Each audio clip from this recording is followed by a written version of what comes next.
What's up, everybody? Tyson Roush, Let's Talk Jets. Hope everybody had an excellent week.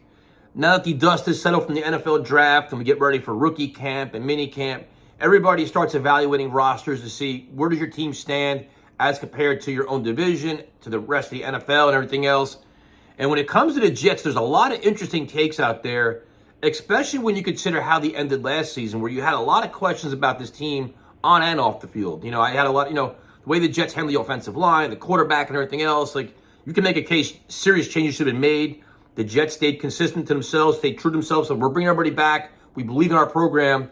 And then they headed into the offseason with limited resources. They didn't have excessive cap space. They didn't have a litany of draft picks.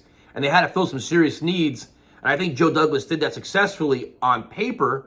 So now it's like, how do you look at his results, what he's done so far, and how do you stack him up against what everybody else has done in their division? And the goal for this year, it's a win now year, big year. Playoffs are bust. They don't make the playoffs, people should be fired, plain and simple. There's too much talent and too much depth to be like, all right, we had one bad injury, we can't overcome that. Not the case. At some point, you've got to actually win football games to stop making excuses. So you look at where they're at now, and I guess in terms of the AFC East, when you look at the quarterbacks, I guess look at offenses, right? We all love Aaron Rodgers, but unfortunately, we don't know what he's bringing to the table this year. We assume he's going to play good. Will he be great? Will he be elite? How will he function in Hackett's offense? How will everything run around him? We don't really know. We assume it's going to be above average, right? That's the assumption. But you have to say at this point, Josh Allen's just better than he is. And I have a lot of respect for the Buffalo Bills. I don't go into this season saying the Jets are the best team, this and that. The Buffalo Bills are the class of the East until you take over and beat them. Until you win the division yourself. Like, you could talk about it until you actually do it. I'm not going to discount you. So the Bills are still the class, but it's now the question is have the Jets caught up to them to where they can go past them. Josh Allen's the best quarterback in the division. In terms of playmakers on offense, as much as I like Breece Hall, a great running back. The Dolphins probably have a better room. Now you could say, I like Braylon Allen and what he can do and all this stuff, but the Dolphins just have ridiculous speed at running back, at receiver. So you got to say they have some advantages there. The offensive line is probably the biggest question because it's like on paper the Jets you can buy into the vision. You can see if they can stay healthy and play together for say 14 games, a lot of good things can happen.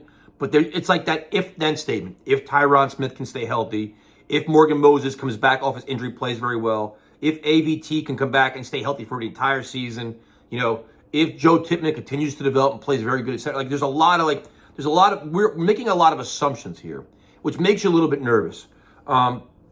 Defensively, I think the Jets have a lot of advantages. The Jets defense, even with the departure of John Franklin Myers, is loaded, and Bryce Huff. I like Hassan Reddick a lot. So you have a lot of faith in the defensive front. You have a lot of faith in the linebackers. Even though CJ Moses is another year older, he's still playing at a very high level. Quincy Williams is becoming an absolute beast. The corners are great. Sauce is getting better. I mean, it's only year three of Sauce. He's getting better. DJ Reed still plays a high level. Michael Carter, great. And you're bringing more talent behind them too. I like Eccles as a backup. I think the Jets defense has the safety position kind of makes you a little bit concerned. You don't know what Chuck Clark is coming off an injury. Tony Adams is getting better. He's actually much improved. You have Ashton Davis. To me personally, if I had two things I would do with the Jets is I'd add another safety. There's a lot of big names out there, still free agent safeties. And I'd go get like a Connor McGovern for the offensive line to have that guy that can play center and guard, as a backup. But in terms of defense, I think the Jets can stack up with anybody. I think when you look at the overall roster, we look at the Jets defense and the sprinkled in playmakers on offense, they probably do have the best roster in the AFC East on paper. Now it just comes down to coaching, and that's where you have concerns. Because even with the offensive line, we like on paper what they have, but do you have faith in Keith Carter to coach them up? Do you have faith in Hackett to have the right scheme and to make adjustments during the game? Things they didn't do last year, but does that where Aaron Rodgers overcomes that, right? And then it comes down to just overall coaching in general, where if you rank the coaches in the AFC East, it's going to be McDermott, McDaniel, Saleh, and then the Mayo, because the Patriots are a true rebuild. We have no idea what they are. You're not discounting them, but they're the unknown. We're going with what we know on paper now. So let me know what you guys think. I get asked, it makes you I was so down on the Jets because I was so frustrated last year. But now they bring you back in with all these moves, and you could see the blueprint, you can see the vision, and it's like, when you go to a game day with Aaron Rodgers, Breece Hall, Garrett Wilson, Mike Williams, Sauce Gardner, Quinnen Williams, how do you not be like, dude, this team should win 11 games? Like, you just, even like the most cynical fan could see it. And you, in the back of your mind, like, but injuries could kill it. But even with injuries, you have Tyrod Taylor as a backup. So you could see all these different things. So it's like, I get it. In terms of the AFC, I think that the one thing on paper you can say, yes, the Jets can compete with most teams.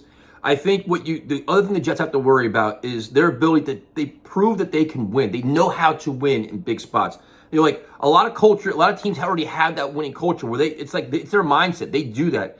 The Jets are still learning how to do that. Now, the experience of Aaron Rodgers and the play of Aaron Rodgers can go a long way in that, help them overcome a lot of hurdles. But it's something they still have to do because in big spots under solid, they have fallen short many times in a chance where they can, stay in the playoff hunt or be, even more relevant. They don't win. So that's another thing too. But let me know what you think. Where the Jets sit in the AFC East in terms of the roster and in the AFC. And I guess we'll go from there. But I'm excited. I can't wait. You want training camp to start. And then once training camp starts, you pray every day nobody gets hurt, right? So never a dull moment. I'll talk to you guys later.